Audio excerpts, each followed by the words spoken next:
5 बहुओं की एक काली ननंद। तनुजा का रंग बहुत ज्यादा काला था, जिसकी वजह से उसकी माँ उसे जरा भी पसंद नहीं करती थी। वो अपने रंग की वजह से घर से बाहर भी नहीं निकलती थी और इसी के चलते उसकी माँ उसे बहुत सुनाया करती थी। अरे जब देखो तू इस कमरे के अंदर ही पड़ी रहती है। इस कमरे के बाहर भी एक दुनिया है, क्या तुझे कुछ दिखाई नहीं देता? माँ, मेरा कमरे से बाहर निकलने का मन ही नहीं करता। आप क्यों मेरे साथ जबरदस्ती करती हो? हे भगवान, मैं तो तुझसे बहुत ज्यादा परेशान हो गई हूँ। तुझे देखने वाले आ रहे हैं, अब चुपचाप जल्दी से तैयार हो जा। और हाँ, थोड़ा सा मेकअप कर लेना अपने इस काले पीले चेहरे पर। फूलन देवी की बातें सुनकर बेचारी तनुजा को बहुत दुख होता है। वो अपने काले रंग से पहले ही बहुत परेशान थी, ऊपर से उसकी माँ भी उसे रोजाना उसके रंग को लेकर बहुत ताने दिया करती थी। वहीं फूलन देवी जितनी भी कोशिश करती तो भी वो अपनी बेटी का रिश्ता कहीं लगा नहीं पाती। बहन जी, आपकी लड़की का रंग तो बहुत ज्यादा काला है और मेरा बेटा बहुत सुंदर है, गोरा है। मेरे बेटे के साथ आपकी बेटी की जोड़ी बिल्कुल अच्छी नहीं लगेगी। मुझे माफ करना, ये मैं कहना तो नहीं चाहती थी, लेकिन मैं ये रिश्ता आपके साथ नहीं जोड़ सकती। अच्छा बहन जी, चलती हूँ यहाँ से। अंकिता ऐसा कहकर वहां से चली जाती है, जिसके बाद फूलन देवी को बहुत तेज गुस्सा आता है और वो अपना सारा गुस्सा अपनी बेटी के ऊपर निकाल देती है। ये देख ले मनहूस, तेरे इस काले रंग की वजह से तेरा कहीं रिश्ता भी नहीं हो रहा और कब तक मेरी छाती पर यहीं पड़ी रहेगी। फूलन देवी के ऐसे ताने उसके 5 बेटे सुन लेते हैं, जिसके बाद वो 5 अपनी माँ से कहते हैं, माँ आप इस तरह हमारी बहन को क्यों बोलती हो? उसको कितना बुरा लगता होगा। माँ, काला रंग तो सिर्फ कहने की बात है, इसमें कोई फर्क नहीं पड़ता। और फिर देखना, एक ना एक दिन मेरी बहन की शादी बहुत अच्छे घराने में होगी। आप बस थोड़ा सब्र रखिए, सब कुछ ठीक हो जाएगा। जाओ तनुजा, अपने कमरे में चली जाओ। माँ अभी बात करने के मूड में नहीं है, हम उन्हें समझाते हैं। तनुजा आंखों में आंसू भरे अपने कमरे में आ जाती है। वहीं वो 5 अपनी माँ को समझाने की बहुत कोशिश करते हैं, लेकिन समझने की जगह उनकी माँ उनसे कहती है, बहुत ढूंढ लिया मैंने उसके लिए लड़का, लेकिन अब बहुत हुआ। अब मैं तुम्हारी बहन के लिए कोई लड़का नहीं देखने वाली। अब मैं 5 लड़कियां ढूंढूंगी जिनसे मैं तुम्हारी शादी करवा दूंगी।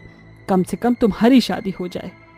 उसी दिन से फूलन देवी ये ठान लेती है कि वो अपने 5 बेटों की शादी करवा कर ही रहेगी, जिसके चलते वो पंडित को घर पर बुलाकर उन्हें अपने 5 बेटों की कुंडली दे देती है और उनसे अपने बेटों के लिए लड़का ढूंढने को कह देती है। पंडित भी बहुत जल्द 5 लड़कियों का रिश्ता लेकर फूलन देवी के पास आता है। ये लो बहन जी, जैसे रिश्ते आपने कहे थे बिल्कुल वैसे ही लेकर आया हूँ। ये 5 लड़के अमीर घर से हैं और आपके परिवार को टक्कर देने लायक हैं। बस यही तो चाहिए था पंडित जी, कि मेरे बेटों के ससुराल वाले हमारी टक्कर के हों, जो कि आपने ढूंढ लिया है। चलो अब रिश्ते की बात को आगे बढ़ाओ। मेरे 5 बेटों में कोई कमी नहीं है। मेरे 5 बेटे उन्हें बहुत जल्द पसंद आ जाएंगे। फूलन देवी को अपने बेटों पर बहुत ज्यादा कॉन्फिडेंस होता है। उसी प्रकार उसके 5 बेटों के ससुराल वाले उन्हें पसंद कर लेते हैं, जिसके बाद शादी की रस्में शुरू हो जाती हैं। कुछ समय में वो दिन भी आ जाता है जिस दिन फूलन देवी अपनी 5 बहू का अपने घर पर गृह प्रवेश करती है। आओ बहू, घर में आओ, तुम्हारा इस घर में स्वागत है। बिल्कुल चांद का टुकड़ा है मेरी 5 बहू, बहुत सुंदर लग रही हो। फूलन देवी बहुत अच्छे से गृह प्रवेश कराती है। इसके बाद उसकी 5 बहू घर के अंदर आ जाती हैं। तभी वहां बैठी हुई तनुजा को देखकर फूलन देवी उससे कहती है, यहाँ बैठी हुई सभी मेहमानों के सामने मेरी बेइज्जती करवा रही हो क्या? चली जाओ यहाँ से और अपने कमरे से बाहर मत निकलना। तनुजा का खिला हुआ चेहरा अचानक से मायूसी में बदल जाता है और वो वहां से उठकर जाने लगती है।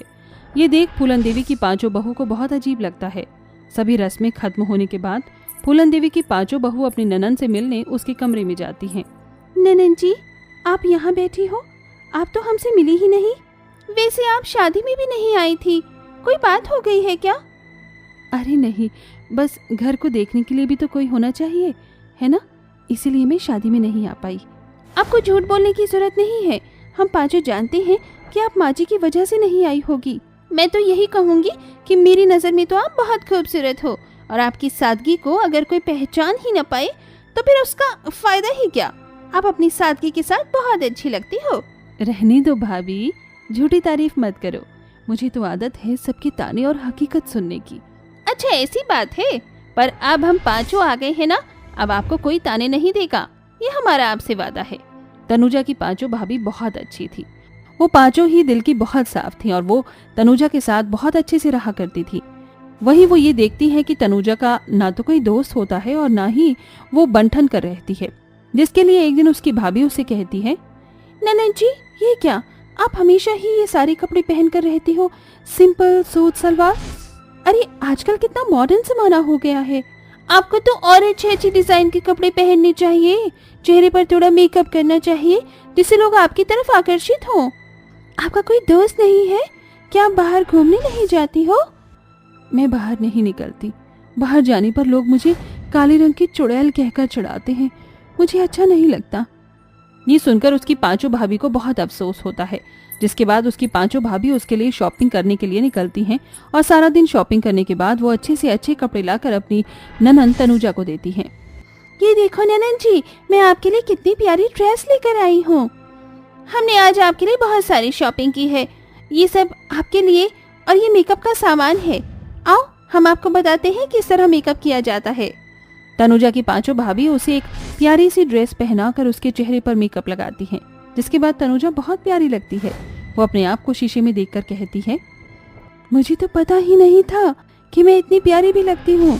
सच में आप पांचों ने तो बहुत कमाल कर दिया, मेरे लिए इतना कुछ करने के लिए आपका बहुत बहुत शुक्रिया। तनुजा ऐसा कहकर अपनी पांचों भाभी को गले से लगा लेती है। तभी वहां पर फूलन देवी दरवाजे के पास खड़ी होकर ये सब देख लेती है, जिसके बाद फूलन देवी अपने मन ही मन सोचती है, हे भगवान, ये कैसे कपड़े पहना रखे हैं इन्होंने मेरी बेटी को। मुझे तो लगता है ये मेरी बेटी को बिगाड़ कर ही रहेंगी। मेरे होते हुए मैं अपनी बेटी को बिगड़ता हुआ नहीं देखूंगी। इन पांचों को मेरी बेटी से दूर करना होगा। फूलन देवी रोजाना किसी न किसी बहाने से अपनी बेटी के मन में उसकी पांच भाभी के खिलाफ फूट डालना शुरू कर देती है। अरे बेटी, ये सब क्या है? तू ये सब कैसे पहन सकती है? अरे अपने आप को देख, कितनी काली गलूटी लग रही है। ऐसे कपड़े पहनकर तुझे पता है तेरी पांचों भाभी तुझे ये सब करवाने के बाद आपस में तेरे ऊपर हंसती हैं।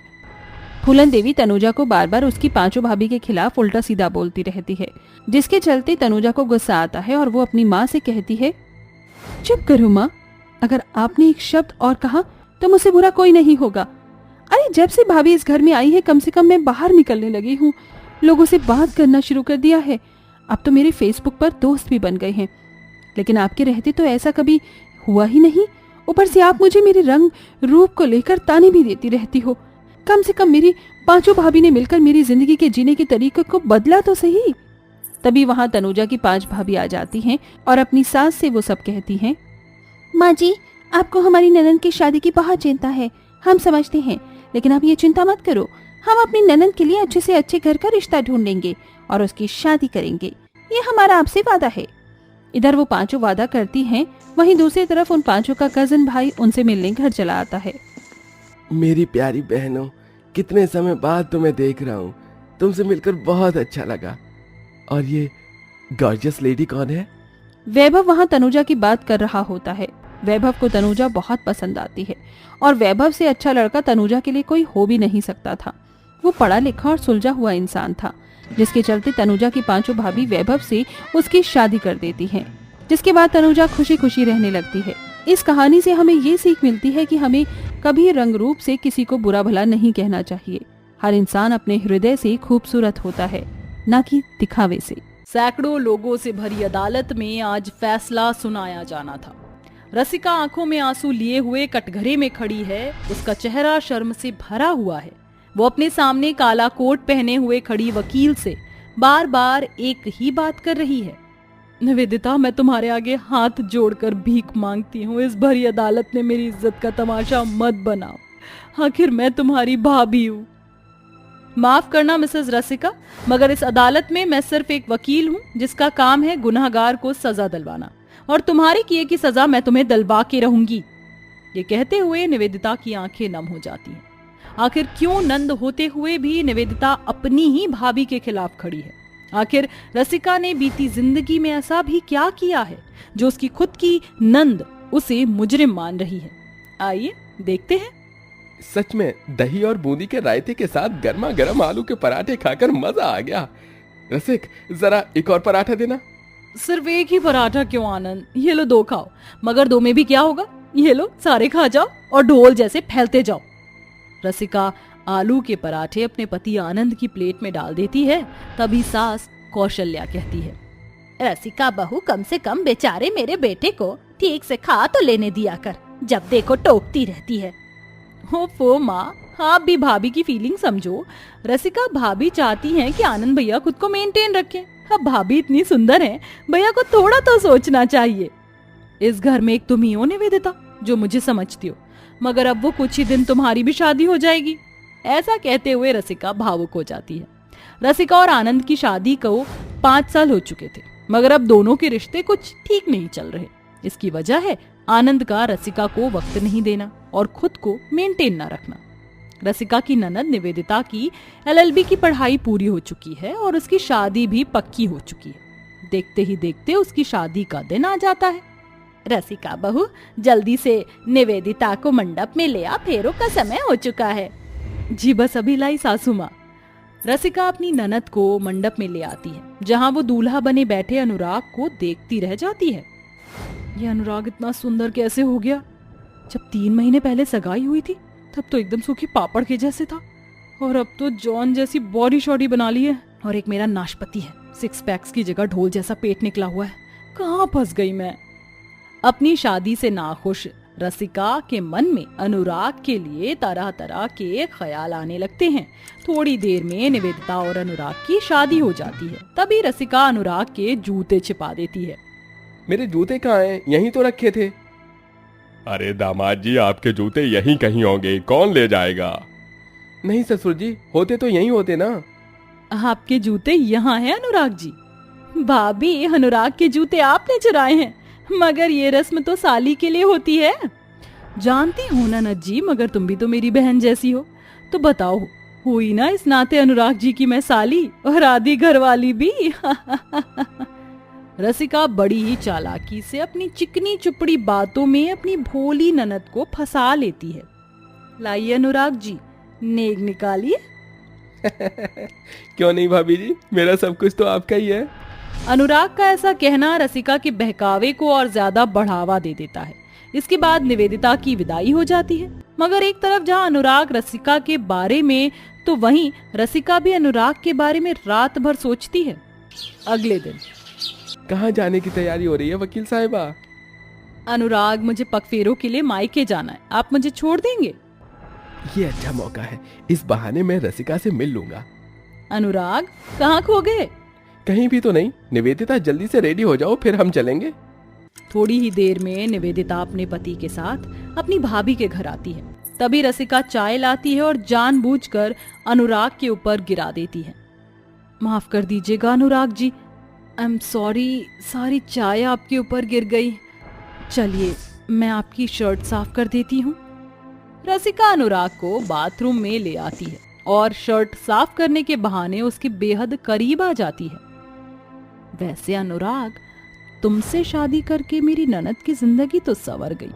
यू नो व्हाट, मुझे हमेशा से तुम्हारे जैसा टॉल, हैंडसम, स्मार्ट पति चाहिए था, पर क्या वो मूवी नहीं देखी तुमने? बिन फेरे हम तेरे? पति नहीं बन सकते तो क्या, मगर कुछ और तो बन सकते हैं। उन दोनों को तो इस बात की खबर भी नहीं थी कि उनका एक बहका कदम आगे जाकर 4 जिंदगियां तबाह करने वाला था। अपनी हवस के लिए रसिका भाभी होके भी अपनी ही ननद के पति के साथ नाजायज रिश्ता बनाकर उसकी सौतन बन जाती है। अब वो दोनों घंटों एक दूसरे से बात करते और छुप छुप के मिला करते। रसिका, आज मैंने ऑफिस से छुट्टी ली है, कहीं घूमने चले? मैं और तुम्हारे साथ घूमने जाऊं? आनंद, तुमने खुद को देखा है? 30 की उम्र में अंकल लग रहे हो तुम। ओवर खा खाकर ढोल जैसा पेट निकल गया तुम्हारा। यू नो व्हाट, तुम मुझे डिजर्व ही नहीं करते। काश कि अनुराग मेरा पति होता। रसिका का ऐसा कहना आनंद को झकझोर कर रख देता है। वहीं रसिका और अनुराग अपने पति पत्नी की आंखों में धूल झोंक कर अपनी अय्याश बाजियों के लिए बाहर मिला करते। मगर कहते हैं ना कि सच चाहे कितना भी क्यों ना छुपाया जाए, वो एक ना एक दिन बाहर आ ही जाता है। गुजरते समय के साथ रसिका का जन्मदिन आ जाता है।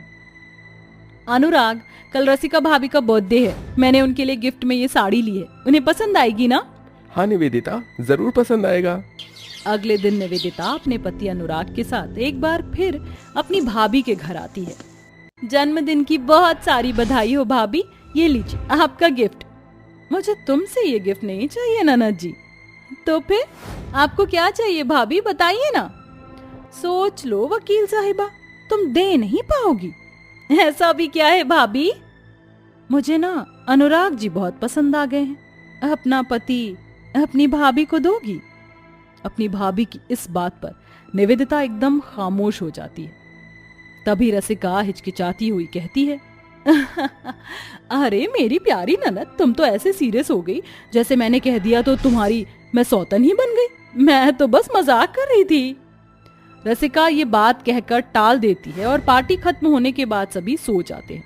तभी अनुराग रसिका को मैसेज करके खाली पड़े गेस्ट रूम में बुलाता है। अनुराग, तुमने मुझे यहाँ क्यों बुलाया है? तुम्हें पता है ना हम दोनों के पति पत्नी यही हैं। जानता हूँ, मगर बेबी गर्ल आज तुम्हारा बर्थडे है, सो मेरी पार्टी तो अलग से बनती है। Let's have fun. दोनों ही रिश्तों के दायरे को भूलकर एक दूसरे के करीब आ जाते हैं। तभी निवेदिता जाग जाती है। अनुराग, ये अनुराग कहाँ चले गए? निवेदिता अनुराग को ढूंढते हुए कमरे से बाहर आती है। अब छोड़ो भी, मुझे जाने दो वरना कोई देख लेगा। ये आवाज तो गेस्ट रूम से आ रही है। जैसे ही निवेदिता गेस्ट रूम का दरवाजा खोलती है, अपनी भाभी को अपने पति की बाहों में देखकर उसके पैरों तले जमीन खिसक जाती है। अपने पति और भाभी से खाए धोखे के बाद अब वो रसिका को खींचकर थप्पड़ मारती है। अपनी खुद की ननद के पति के साथ हम बिस्तर होते हुए तुम्हें शर्म नहीं आई रसिका भाभी? अपनी ही ननद की सौतन बनते हुए। और अनुराग, तुमने तो मेरे साथ 7 फेरे लिए थे, कसमें खाई थी। मुझे माफ कर दो निवेदिता, मैं बहक गया था। तुम मर्द थे इसलिए बहक गए। और रसिका भाभी, तुमने सिर्फ अपनी ननद को ही नहीं बल्कि मेरे भाई को भी धोखा दिया है। अब तक तुमने सिर्फ एक ननद का प्यार देखा, मगर अब तुम्हारा सामना एक वकील से होगा। मेरी सौतन बनकर शर्म के जितने पर्दे तुमने इस बंद कमरे में भी नहीं उतारे होंगे, उतने मैं भरी अदालत में उतारूंगी। और ऐसा पहली बार होगा जब मर्दों से भरी अदालत में एक ननद अपनी भाभी को बेपर्दा करेगी। नहीं निवेदिता, भगवान के लिए ऐसा मत करना। माँ जी, मुझे माफ कर दीजिए। आनंद, मुझे माफ कर दो। तुमने मेरी और मेरी बहन की जिंदगी बर्बाद कर दी। मैं तुम्हें माफ नहीं कर सकता रसिका। इसके बाद निवेदिता अपने पति और भाभी के नाजायज संबंध के खिलाफ FIR लिखवाती है और कोर्ट में केस लड़ती है। आखिर क्या होगा अदालत का फैसला? क्या रसिका को धोखे की सजा मिलेगी या वो बाइज्जत बरी हो जाएगी? तमाम सबूतों और गवाहों से यह साबित होता है कि मिसेज रसिका और अनुराग ने शादीशुदा होकर भी अपने पति पत्नी को धोखा दिया, इसलिए इन्हें 2 साल की सजा सुनाई जाती है। आखिर में निवेदिता और आनंद रसिका और अनुराग को तलाक दे देते हैं। निवेदिता की भाभी को उसके किए की सजा मिल जाती है, मगर 2 इंसान के बहके कदम के कारण 4 हंसती खेलती जिंदगी बर्बाद हो जाती है। एक पति पत्नी के रिश्ते की बुनियाद भरोसे पर बनी होती है, मगर जब उसकी जगह धोखेबाजी ले ले तो रिश्ता टूट जाता है।